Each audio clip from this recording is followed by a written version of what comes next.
జై గురుదేవ్. ఓం శ్రీ సాయిరామ్. సాధించేది ఏముంది? అనంత ప్రేమ స్వరూపులారా, జీవితాన్ని గురించి అన్ని కోణాల నుండి జాగ్రత్తగా విశ్లేషించినట్లయితే అది సున్నాతో మొదలవుతుంది, సున్నాగా కొనసాగుతుంది, అదే విధంగా ముగుస్తుంది.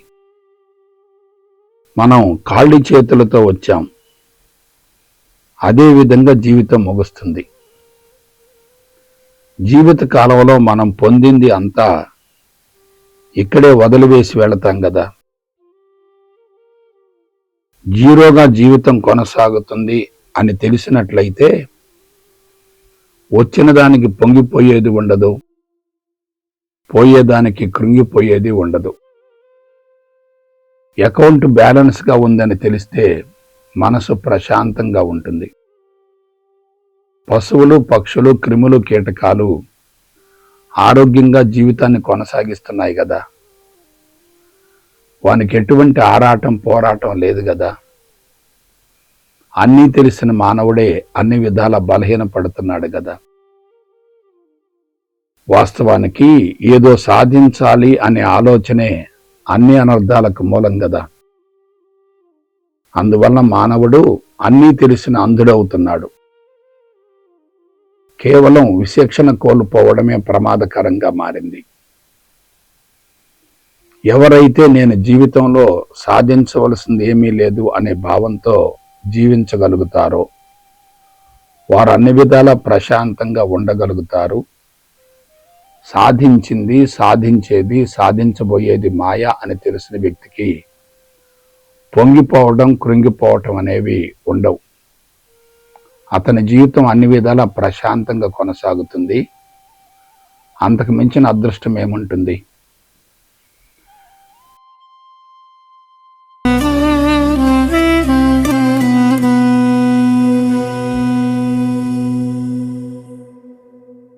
జై గురుదేవ్. ఓం శ్రీ సాయిరామ్. సాధన కూడా అపరిపక్వతే. దివ్యాత్మ స్వరూపులారా, ఎవరైనా నేను సాధన చేస్తున్నాను అని చెప్పుకుంటున్నారంటే అది అపరిపక్వతే. అతడు ఆధ్యాత్మిక మార్గంలో ఇంకా పరిణతి చెందనట్టుగా భావించవలసి ఉంటుంది. ఎందుకంటే ఏదో ఒకటి చేయడంతో జీవితం ప్రారంభం కావాలి, ఏమీ చేయవలసిన అవసరం లేదు అనే భావంతో జీవితం అంతిమ దశకు చేరాలి. అంటే ప్రాథమికంగా తప్పక సాధన చేయవలసిందే. అయితే ఒక దశకు చేరిన తర్వాత ఇక నేను ఏమీ చేయవలసింది లేదు, అంతా సరిగా ఉంది అనే భావన దృఢపడాలి. మానవ జీవితాన్ని కూడా గమనించండి. పుట్టుక నుండి మరణం వరకు మనిషి ఏదో ఒకటి చేయాలని ఆరాటపడుతూ ఉంటాడు. అంతిమంగా అకర్మతో మరణం ద్వారా జీవితం ముగుస్తుంది. అలాగే ఉదయం నిద్ర లేచినప్పటి నుండి సాయంత్రం మరలా నిద్రకు ఉపక్రమించేంత వరకు మనిషి కర్మలు చేస్తూనే ఉంటాడు. నిద్రపోగానే కర్మలు ఆగిపోతాయి కదా. కాబట్టి ఏ వ్యక్తి అయినా సాధన చెయ్యాలి అని ఆరాటపడుతున్నాడంటే అందుకు మూల కారణం కర్మబంధం ఇంకా కొనసాగుతున్నట్లే కదా. అటువంటి కర్మలు ఆగిపోతేనే సమాధి అవుతుంది. ఏమీ చేయవలసింది లేదు అనే భావన బలీయంగా ఉందంటే అది పరిణతి చెందిన మానసిక స్థితి అవుతుంది. అందువలన ఏదో ఒకటి చేయటంతో ప్రారంభం కావాలి, ఏమీ చేయవలసింది లేదు అనే అంశంతో అంతం కావాలి. అదే మానవ జీవిత పరమార్థం.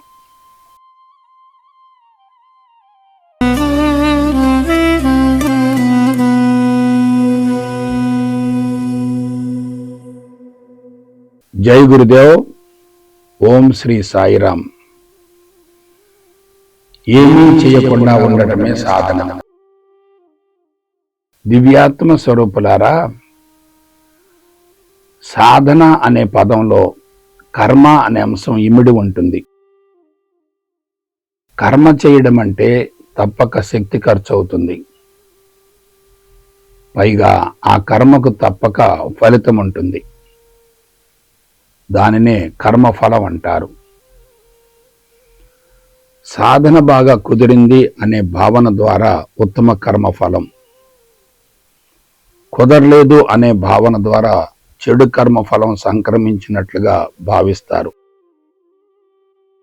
ఉత్తమ కర్మఫలం సంక్రమించినప్పుడు తాత్కాలికంగా సంతృప్తి, చెడు కర్మఫలం సంక్రమించినప్పుడు అసంతృప్తి కలుగుతాయి. అయితే అసలు కర్మ అనేది లేదనుకోండి,